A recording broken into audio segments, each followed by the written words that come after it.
There's festive atmosphere in the air as Hindus across the country are celebrating Mahanavami, the 9th day of Dasai today. The celebrations will culminate into Vijayadashami Tika tomorrow. With the exodus of Dasai revelers returning to home districts, streets of Kathmandu Valley have started to look a bit deserted from yesterday. Apart from the celebratory mood back home, the world attention continues to be grabbed by the Israel-Gaza warfare, where in the latest development, Iran has sent out stern warning to Israel, cautioning that the ongoing hostilities is bound to give way to grave consequences. Good morning, I'm Chitrakar, and these are the headlines of the hour. It's Mahanavami today, the 9th day of Vijayadashami. Devotees throng Durga temples to offer their prayers since early morning today. The meat consumption high during the Dasai festival. The rise in meat demand during Dasai being fulfilled by local production for the past 5 years. The U.S. State Department directs its embassy personnel to leave Iraq, issues warnings to U.S. citizens not to travel to Iraq as regional tensions soar in the Middle East. And Nepal take on UAE in today's match of the three-nation T20 series. Nepal elect to field first.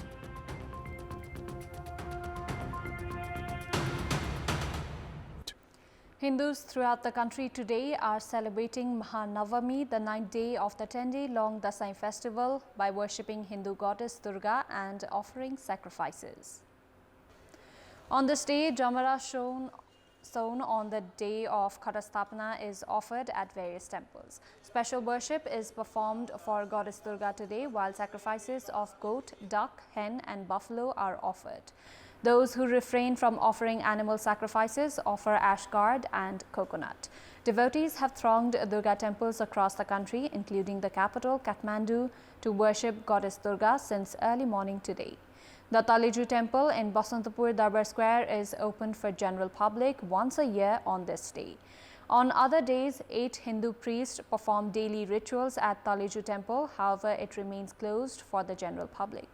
The statue of goddess Taliju is moved to the main square of Hanuman Thoka Darbar premises on the day of Saptami, that was on Saturday. 9 buffaloes and 42 goats are offered as sacrifices for goddess Taliju on Saptami, Ashtami and Navami.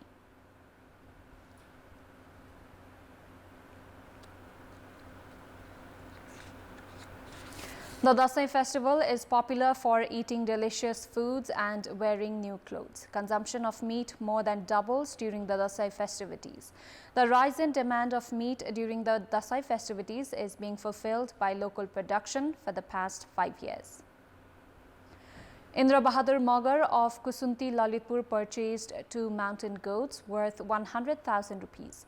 Magar, who has a total of 3 members in his family, has planned to consume one of the 2 mountain goats he has purchased during Dasai and rear another one for 3 months to consume during Maghe Sangranti festival. According to the Department of Livestock Services, around 52,000 goats are consumed in the month during other times of the year. However, during Dasai, more than 50,000 goats are consumed between Ghatastapana and Navami. The department says that consumption of meat increases during the festive Nepali months of Asoj, Kartik and Mangsir. Data by the department show that more than 500,000 tons of meat is produced in the country annually. 40% of the meat produced locally is chicken, 37% buffalo, 14% goat and 7% pork. However, during Dasai, consumption of goat meat increases significantly. The country, which was dependent on neighboring India for goat meat, has now become self-reliant in its production. Around 1 million tons of meat is being produced in the country annually in recent years. Increase in road connectivity and a rise in number of livestock farmers have increased production as well. Around 3.4 million people are involved in livestock farming in recent times.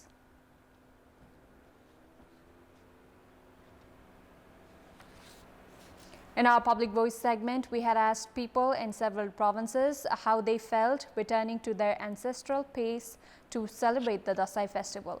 Let's take a look at what they had to say.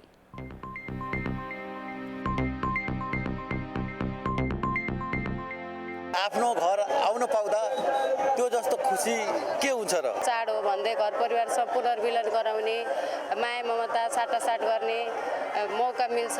बच्चाहरूसँग अब परिवारिकसँग बसेर एकदम रमाइलो हुन्छ, खुसी बाँड्छु। लामो समयदेखि काठमाडौँबाट गाउँ आएर दसैँ मनाउँदा सबैजना आफ्नो परिवारहरू भेटघाट हुने रमाइलो हुँदो रहेछ। सबै परिवार आनन्दसँग दसैँ मान्न पाउँदा धेरै रमाइलो हुने। खुसी लाग्यो, रमाइलो भयो, मन्दिर आइया।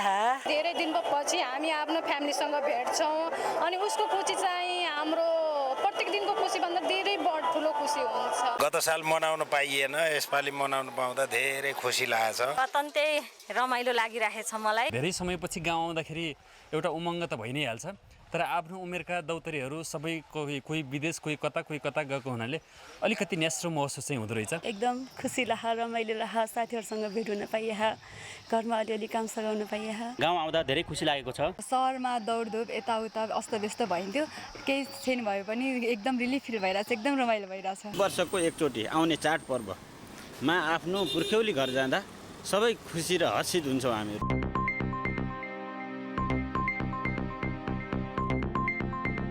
4 out of the 10 bodies of Nepali students who were killed in Israel in the attack by Palestinian militants Hamas were handed to their respective families yesterday evening.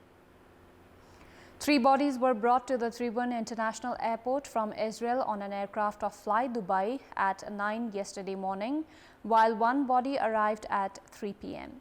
All the 4 bodies were taken to Kailali's Thangari from Kathmandu on a Nepal Army helicopter later in the day. After the 4 bodies were identified and legal requirements were fulfilled, the Israeli government handed them over to the Nepalese embassy and were sent to Nepal yesterday. Bodies of Narayan Prasad Neupane, Lokendra Singh Dhami, Dipesh Raj Bista and Ashish Chowdhury arrived in Nepal in the first phase. Chief District Officer of Kailali, Yuvraj Katel, informed that the 4 bodies taken to Dhangari were handed to their respective families by the local administration. 10 Nepali students were killed in Israel by Hamas militants on 7th of October earlier this month. The Nepalese embassy has said that it will take some time to identify and complete legal procedures of the body of the remaining 6 Nepali students. Meanwhile, the whereabouts of Nepali student Bipin Joshi, who has been missing since the attack, is still unknown. The embassy has said that search for Bipin is still ongoing. Time now for our segment, Public Pulse, where you text us with your opinion. Public Pulse. Here's the question: what should be done to make people read more books? The options are A, technology-friendly publication, B, easy access to books, and C, inspire to read books. Voting is on. Type any WS, select your option A, B or C and send it to 34001 to share your opinion with us. Time now for international update.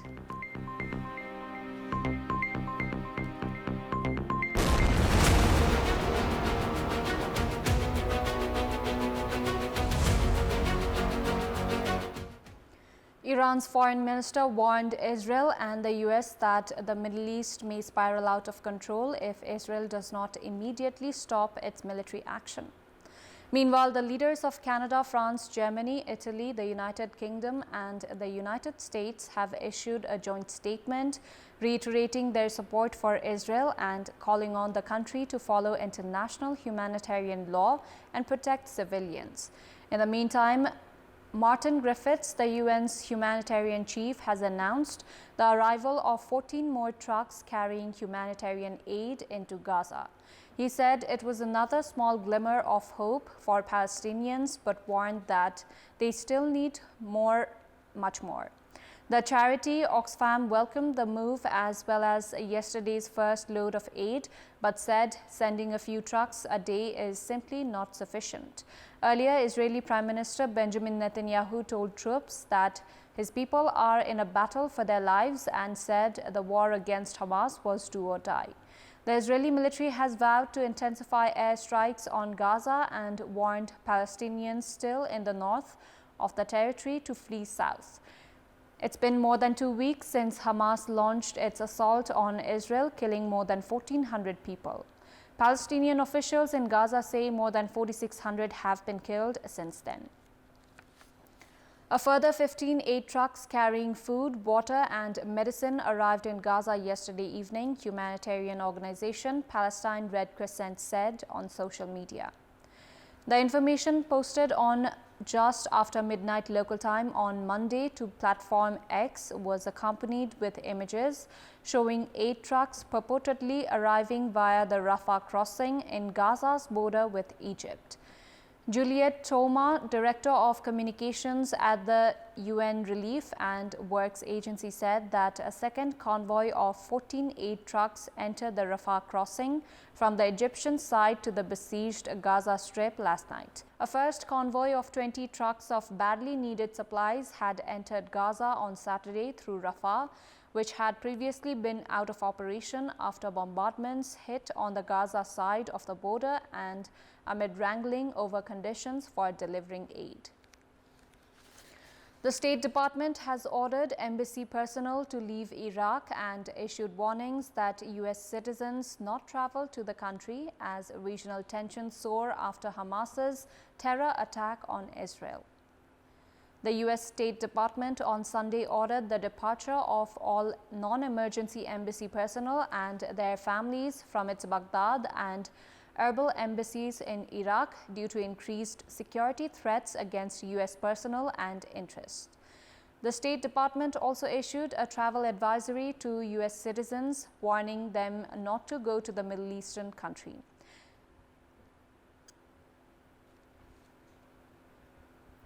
The statements come as attacks against U.S. forces have spiked in the wake of a widening conflict between the Islamist terror organization Hamas and the Israeli military. The State Department cautioned that anti-American militias threaten U.S. citizens and international companies across Iraq.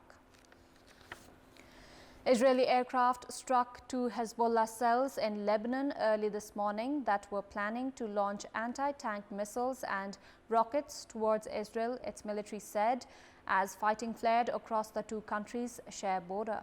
Hezbollah said one of its fighters was killed without providing details.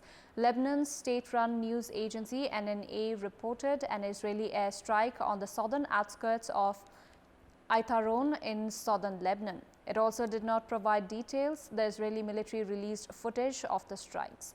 One was on a cell adjacent to the Israeli town of Matat, around 13 kilometers southwest of Aitaron. It said the other was further north in the disputed Sheba Farms area. The military said it struck both cells before they fired. It was not immediately clear if the two sides were referring to the same set of incidents. Israel later said it struck more Hezbollah targets, including a compound and an observation post. There were no immediate reports of injuries or damage. It's Mahanavami today, the ninth day of Vijayadashami. Devotees thronged Durga temples to offer their prayers since early morning today. The meat consumption high during the Dasai festival. The rise in meat demand during Dasai being fulfilled by local production for the past 5 years. The U.S. State Department directs its embassy personnel to leave Iraq, issues warnings to U.S. citizens not to travel to Iraq as regional tensions soar in the Middle East. And Nepal take on UAE in today's match of the three-nation T20 series. Nepal elect to field first.